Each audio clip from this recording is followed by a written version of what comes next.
why it is time for the UK to introduce a new law to allow assisting dying. We're going to read into this opinion piece from Open Democracy, you guys. Let's go.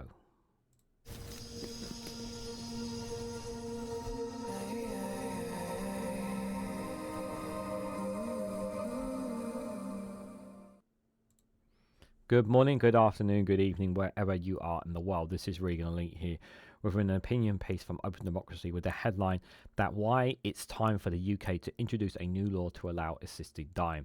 Noel Conway wanted to die with dignity, yet he died slowly in pain, and this month MPs can finally help others like him. Guys, while you're here, make sure you hit the like button and share it across social media so others are notified of this video. So I've spoken quite a few times on assisting dying on videos and on live streams already, and I've made my opinion quite clear that I do believe that this law should be allowed to pass.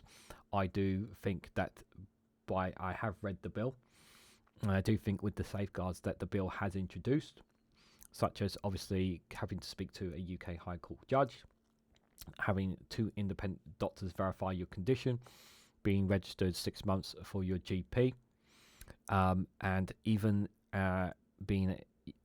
you have to basically put put it in yourself, basically, to give yourself assisted dying and not on behalf of a doctor. There are lots of barriers in place for this. Now, understandably so, obviously, there are many who are vehemently against the idea because while some are obviously pro-life and that it should be, some people generally believe that it should not be you to decide how you die. It should be down to nature. It should be nature's decision of how you should die. It should not be something that you should be allowed to make that decision for you. As those on I would say more of a pro-life position, and that's fine. That's your opinion if you feel that that's right. But the reason why I support this bill for a couple of reasons. So obviously, like I said, the safeguards, and there are more safeguards, and I do stress, especially whatever side you're on when it comes to assisting dying, please go out of your way to read the bill. I understand the ramifications around this. I understand the sensitivity around this, but please go out of your way to read this bill. If I can get a direct link here to the bill, I'll put it in the description for you. But please go out of your way to read the bill. I do recommend checking it out, because what's in there is very, very strong. I also want to point out as well that quite a while back, Scotland had tried to introduce an assisting dying bill in their country, and it did not work out for them. Some of the safeguards in that bill were similar to this one. But my feeling is that as much as I want this assisting dying bill to pass, something tells me it's not going to get through in the end. And there are already quite some strong voices against it within government. There are mixed. There are some people in Labour who are for it, and there are some who are against it. The Prime Minister has not said where he will vote, but he has allowed a free vote for Labour on this, which I think is a good thing. Whether or not the Conservatives or Lib Dems will allow a free vote, I don't know. That's for them to decide.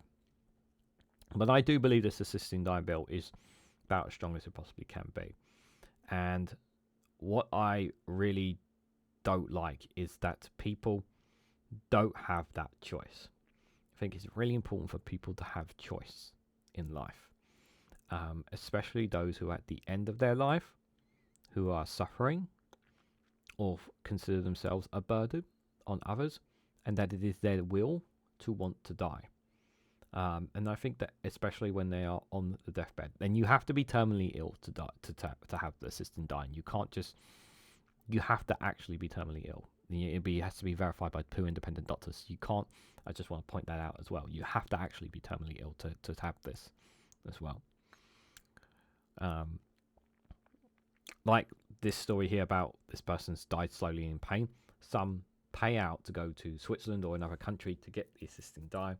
But it's just not. It's not the same, of being in the hospital here in the UK, surrounded by your friends, family, and loved ones as you pass on. Some people don't have that. Some of them, it just slowly die in pain, and it's not right. For me, it's about choice. The choice really matters. people should always have an opportunity to choose what they want to do in their lives. Now, yes, there will always be people who will try to take advantage, and there's always going to be those who will try to. And I perfectly understand those in the comments who will argue against assisting dying, and that's fine. But I do believe that this bill does have the strongest of safeguards. Now let's read Andrew Copson's opinion piece on why he thinks it's time to introduce this law. So in the UK, we pride ourselves on our shared values and compassion, dignity and respect for individual choice. Yet our laws fall short when it comes to supporting those enduring unbearable suffering at the end of time. Leadbeater's terminally ill adults end of life bill is set for its second reading on the 29th of November. On assisting dying offers an opportunity for reform, giving the UK a chance to set a gold standard in compassionate, well-regulated legislation. Having two very good friends and my whole family of 5, apart from my mum, die in the last 7 years. I've seen a lot of death up close. Some of those 7 died in peace with excellent palatable care, but some with equally excellent care nonetheless died troubled and distressed. While palatable care deserves greater funding, it cannot alleviate all forms of suffering. Many of us have sat by loved ones who, in excruciating pain, have expressed a heartfelt and rational wish for their suffering to end. It's no surprise that for over a decade, polls have consistently shown that between 70 to 90% of the public support a change in the law.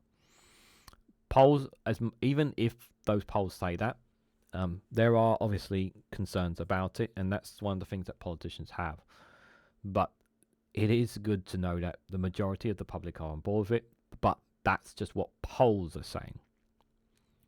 For those with the financial means and physical ability, travelling abroad has become the only way to exercise their right to die with dignity.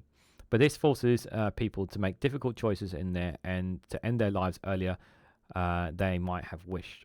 Far from home and the people who love them, for those who cannot or do not wish to travel abroad, equally difficult decisions are sometimes made. Noel Conway, whose challenges to the law against assisting dying at the High Court was supported by the Humanist UK, where I work, chose the only legal option available to them after he lost his case. In 2021, after years of suffering from motor neuron disease, he faced a slow, protracted death as a result of having his ventilator removed. In his final statement, which he released upon his death, he said, so this is the statement upon his death. Over the past 2 months, it has been increasingly evident to me that the balance of fulfillment of life, if you like, my quality of life has dipped into the negative. My voice has depleted to the extent that many people cannot now tell what I say, and my eyesight recently deteriorated. I am already paralytic, and I cannot use my hands or fingers, but I'm aware of my neck muscles are weakening, and of my mouth and speech muscles. I recognise that the time has come to take the decision now to do something about this. Under UK law, it's perfectly legitimate to remove a ventilator from someone like me. This is not something I would have chosen, but I feel that I have no alternative way to ending my life without pain and suffering, and without compromising others. This is not the solution, rather it is a shocking symptom of our society's failure to support people in the most vulnerable moments, particularly those without the financial means to travel abroad. Yeah, because it costs an absolute fortune for you to go abroad to take your own life. And this is what the Humanist UK is, the freedom of choice.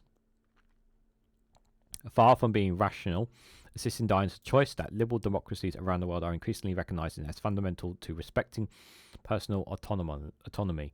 31 places, including Austria, Spain, Oregon, and New Zealand, have enacted assisting dying laws that uphold compassion and dignity. Each of these countries have shown that, with care, they can support humane and safe choices at the end of life. With the benefit of hindsight, parliamentarians in the UK can draw on real-world data and decades of evidence to craft a law that respects personal autonomy while safeguarding the vulnerable. All liberal social reforms that extend human freedom are controversial in their day. Yet they are still right. We have a legal system respected for its rigorous commitment to evidence and transparency for the complex areas of law. The UK is uniquely positioned to establish a new benchmark for humane, compassionate, and safely regulated assisting dying legislation. People in the UK and elsewhere in the world deserve the right to die with dignity. They deserve the compassionate choice, the autonomy to decide, and the respect of society that honours their wishes. It is now within Parliament's power to establish a law that respects these values, offering relief and support to those in their most vulnerable moments. This is a chance to create a legacy of compassion that will defy the UK for generations to come. I would like to think so, but I like I said, I don't have much hope of it passing. I do think that MPs are too concerned about it. I think there are two the MPs have made concerns, as they have done in previous Prime Minister's questions. One Conservative MP argued that there's not enough time to have a debate on this. And I agree. I think there should be more time to debate something like this. Even if I'm someone who is I consider myself strongly in favour of the Assisted Dying Bill, there are some who have relatively concerned about things. There are some other parts of the bill. There are problems with it. It's not perfect in any way, shape, or form. I'm not going to tell you that the bill is perfect, but I do think there is enough in there for it to go through. There are other factors in the bill that I think need to be addressed. Absolutely. But I think people need to have that choice, and if they want to go down that choice, they need to jump through a lot of hoops in order for them to do so as well. And I think that should be the way. You know, the way for them to be able to make that choice for themselves. But I can also, you know, respectfully other people's decision why they don't think it's a good thing. So what do you guys think? What do you make of the Assisting Dying Bill? What do you make of Andrew Coopson's piece here, his opinion on why it should go through? Do you think it will go through? Do you think it won't go through? Are you against it? If you are, please feel free to explain why. All of these thoughts and more down in the comment section below. If you found this video interesting, please hit the like button. We greatly appreciate it. Share this across social media so others are notified of this video. If you haven't subscribed already, please consider subscribing because it really does help support the channel. If you want to go one step further, financially support me and the work that I do here, you can do so by becoming a YouTube member for as little as 99p, or join me on Rumble or Patreon for exclusive content on those platforms. So thank you all so much for watching, and I hope to catch you all very, very soon.